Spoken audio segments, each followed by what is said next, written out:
Salvador Dali was a Spanish artist and surrealist icon, best known for his paintings of melting clocks called The Persistence of Memory in 1931. He was widely recognized by his eccentric and sometimes weird personality and signature mustache.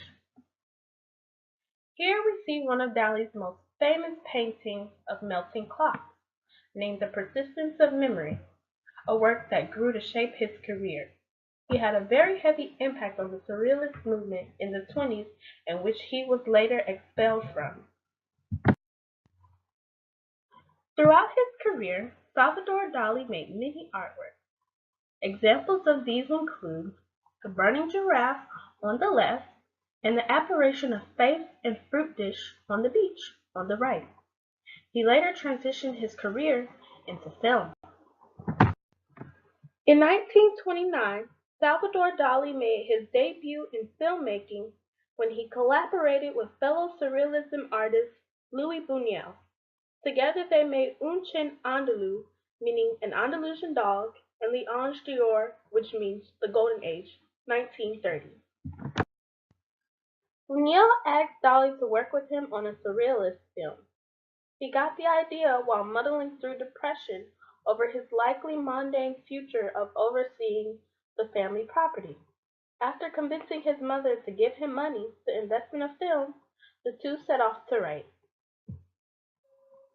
Un Chien is a short 17-minute film that uses many surreal images to which not many know the meaning of.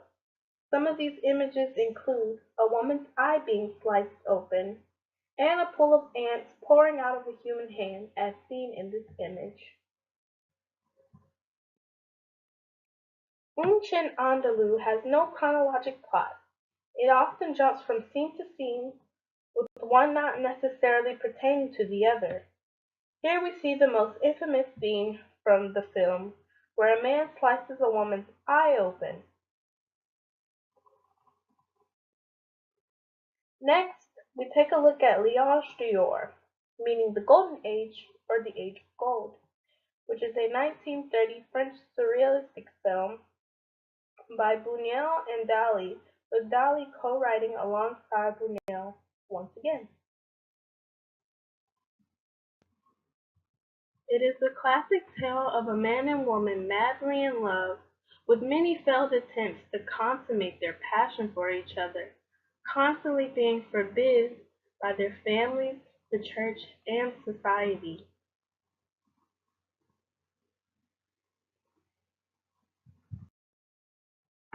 Buñuel was accredited for most of the film, but Dali did make it clear that he was a part of the creation as well. Dali claimed that Buñuel had worked on many projects alone, but none receiving the attention their films together did.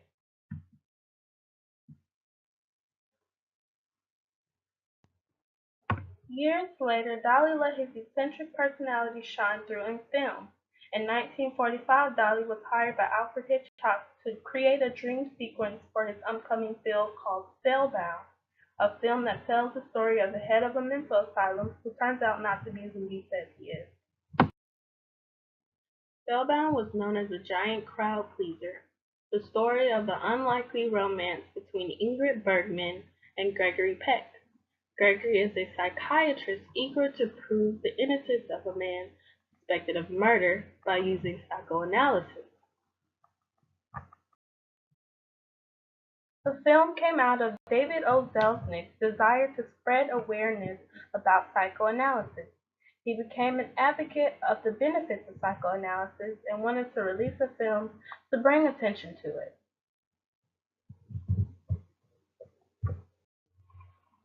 This really gave Dali a chance to showcase his abilities to visualize a dream and morph one object or scene into the next in a clever way.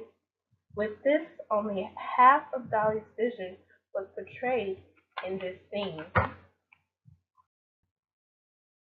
Hitchcock had a brilliant idea to hire Dali to design the Dream series, but Selznick, the director, was reluctant.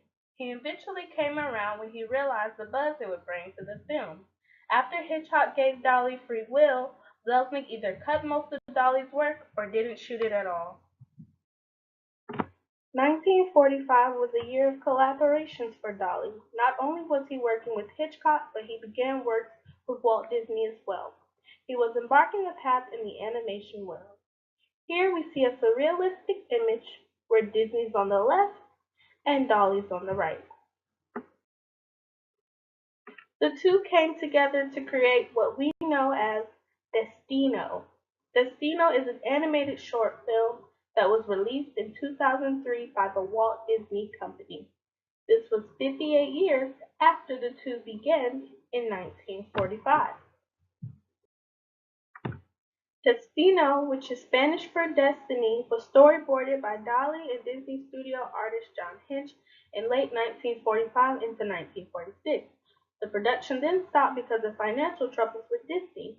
It was deemed no longer financially viable. The short film was directed by Dominique Monfils. The story created by Dolly perfectly married his surrealistic art and dance into one. It was overseen by Roy E. Disney, Walt Disney's son, who brought it back to life in 1999. The film was seen at several festivals and even got limited theatrical release in December 2003. It was nominated for Best Animated Short Film in 2004 and is listed as one of Salvador Dali's most remarkable works today.